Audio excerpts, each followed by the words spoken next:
Hello from Dubai. Thank you for joining me. Important news coming from Finland. There are increasing signs that your government in Helsinki is willing to join NATO. Do you think this is indeed going to happen, and when?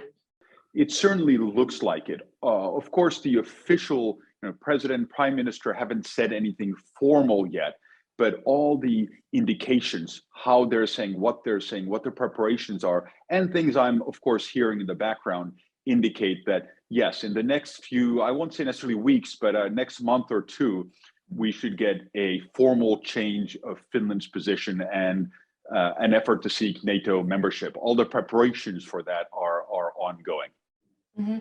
Until recently, only 20% of Finns were in favor of joining NATO. However, this number has increased, and I believe it's now up to 60% since the Russian invasion of Ukraine started. You are in Helsinki. Do you indeed see and feel that the popular support for joining NATO has increased, and how? It certainly has. Yeah, it's depending a little bit on who's done the poll. It's between 60 and 65%, which is a radical change in the space of a month, effectively.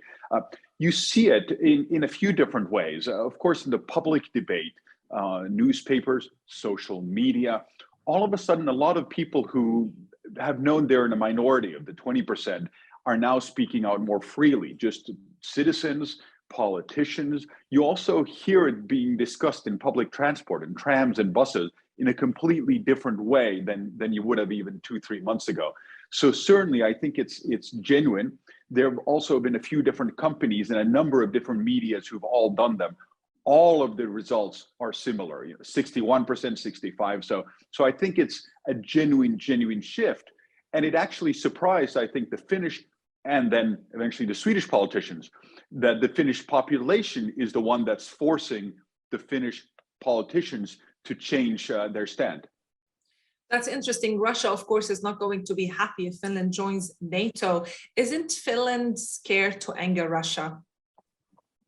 Well, this has been historically one of the reasons kind of not to join NATO when you've asked the population. The sense is that the Finnish effort over decades to build a good or working relationship, not agree on many things, but the border guards were able to talk to each other, work together, things like this, that this has now broken down and failed.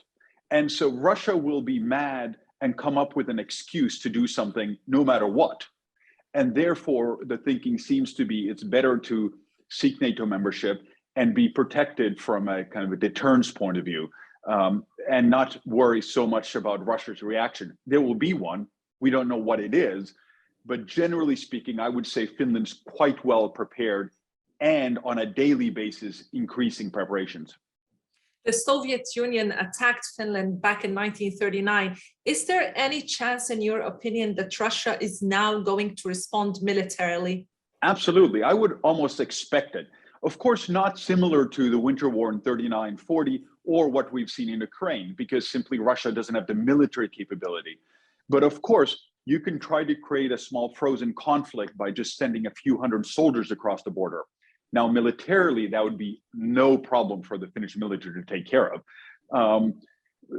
So I would almost be surprised if Russia doesn't try to use some military tools, not necessarily to change Finns' opinions, but to try to impact maybe some NATO members who would be concerned about a frozen conflict or something like that.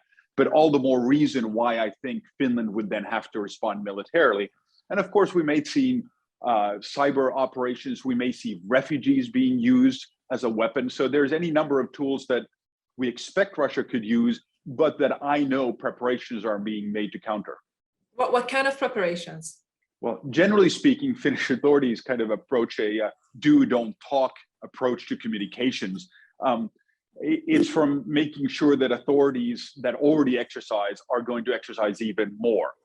Reservists are going to have a lot more military exercises now in the next coming months in the summer than usually. There are going to be more international, other countries' militaries exercising with the Finnish military, and that's just the military component. Then there's a whole kind of civil legal defense side, which is also being activated. How do you deal with a large potential flow of refugees, for example? So there's lots of different ways, The trick is most even Finns don't see or realize all these things are being done. And the purpose is, of course, so that Russia couldn't counter or prepare to them. You sound pretty confident that Finland would stand up to Russia, but Finland is such a small country with only 5 million population compared to the Ukraine, for example, 43 million. Isn't Finland a little bit vulnerable here? It certainly is. And I think the confidence you're hearing is kind of required. There's a very high will to defend Finland, just like we've seen in Ukraine. And that makes a difference. It makes a difference that most Finns feel like it's important for Finland to survive. It makes a difference that Finland is independent. But of course, Russia is a very large country. It's a nuclear superpower. So in extremis is, of course, a very asymmetrical relationship. But Finland's point has never been to try to win over Russia in a war or in a conflict. It is simply to make it impossible for Russia to gain any of the objectives or goals it would have in attacking Finland. Thank you so much for joining me. Thank you.